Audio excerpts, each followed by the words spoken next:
আসসালামু আলাইকুম রহমতুল্লাহ। আজকে আমরা জানব হোমিওপ্যাথিতে ব্যবহৃত খুবই কমন একটি ওষুধ ইউফ্রেশিয়া অফিসিনালিস নিয়ে।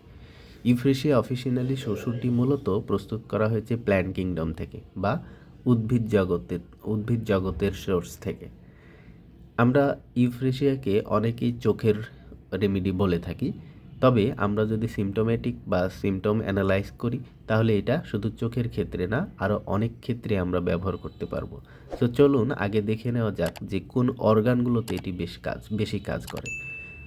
অর্গানের মধ্যে বলা হচ্ছে যে মিউকাস মেমব্রেন, অর্থাৎ আমাদের মিউকাস মেমব্রেনে বেশি কাজ করে। মিউকাস মেমব্রেন কি? ইতিপূর্বে আমরা অনেকবার বলেছি যে মিউকাস মেমব্রেন হচ্ছে আমাদের ইন্টারনাল অর্গানকে ঢেকে রাখে, বা ইন্টারনাল অর্গানের যে লেয়ারগুলো, এই লেয়ারগুলোকে আমরা বলি মিউকাস মেমব্রেন। যেমন আমাদের চোখের ভিতরের অংশ, যেমন আমাদের মুখের ভিতর থেকে শুরু করে অ্যানাস পর্যন্ত, এগুলো হচ্ছে মিউকাস মেমব্রেনের অংশ, বা এগুলোকেই মিউকাস মেমব্রেন বলা হয়। সো বলা হচ্ছে যে মিউকাস মেমব্রেন অফ আইস, অর্থাৎ চোখের মিউকাস মেমব্রেনে অনেক ভালো কাজ করে। এজন্যই বোধ হয় যে একে চোখের রেমেডি বলা হয়। নোজ, আমাদের নাকের ভিতরের যে অংশ বা মিউকাস মেমব্রেন, এই মিউকাস মেমব্রেনে অনেক ভালো কাজ করে। চেস্ট, আমাদের বুকের ভেতরের যে মিউকাস মেমব্রেন, এইগুলোতেও কিন্তু অনেক বেশি কাজ করে থাকে। এর সমস্যাগুলো বাড়ে কখন? সানলাইট, বোল্ড অক্ষরে লেখা আছে, দ্যাটস মিন খুবই প্রমিনেন্ট একটি সিমটমস হচ্ছে সূর্যের আলোতে ইউফ্রেশিয়া অফিসিনালিসের সমস্যাগুলো বাড়ে। আমরা যদি দেখি ওয়াইন্ড, বাতাসেও তার সমস্যাগুলো বাড়ে। ওয়ার্মথ, যে কোনো ধরনের গরম গরম ওয়েদার, এই সমস্ত কারণেও তার সমস্যাগুলো বেশি হয়। রুম, অর্থাৎ ঘরের মধ্যেও তার সমস্যাগুলো বেশি দেখা যায়। ইভিনিং, বিকালবেলা বা সন্ধ্যাবেলাও তার সমস্যাগুলো বেশি দেখা যায়।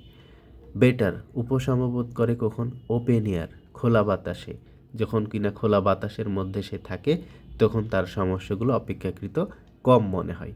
এছাড়া হচ্ছে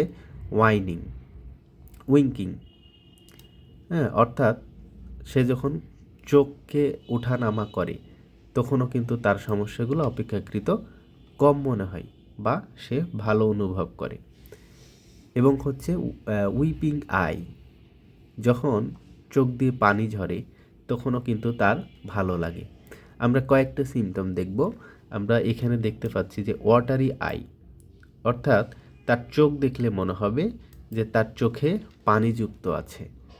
হ্যাঁ, এখানে বলছে যে সুইমিং ইন টেয়ার, হ্যাঁ, মনে হচ্ছে যে সে অশ্রুতে, তার চোখের যে অশ্রু, এই অশ্রুতে সে মনে হচ্ছে সাঁতার কাটছে, এত বেশি পানি। হ্যাঁ, তার মধ্যে একটা অ্যাবান্ডনেন্ট, হ্যাঁ, একাকিত্ব বোধের একটা ফিলিংস আমরা দেখতে পাই। অ্যাক্রিড অর হট স্মার্টিং টেয়ার, এবং তার যে চোখের পানি, এই চোখের পানি গরম থাকে, ক্ষয়কারক বা মনে হয় তীব্র ঝাঁঝালো টাইপের থাকে, এবং মনে হয় যে তার যে জায়গা দিয়ে যাচ্ছে এগুলো মনে হচ্ছে ঘা হয়ে যাবে, এরকম একটা অনুভূতি হয়। উইথ ব্লাইন্ড করাই যায়, এবং এর সাথে তার এক ধরনের সর্দি থাকে, হ্যাঁ, অনবরত সর্দি পড়তে থাকে।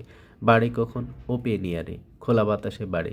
লাইং, শুয়ে থাকলে বাড়ে। কফিং, হ্যাঁ, যখন সে কাশি দেয় তখন তার সমস্যাগুলো বাড়ে।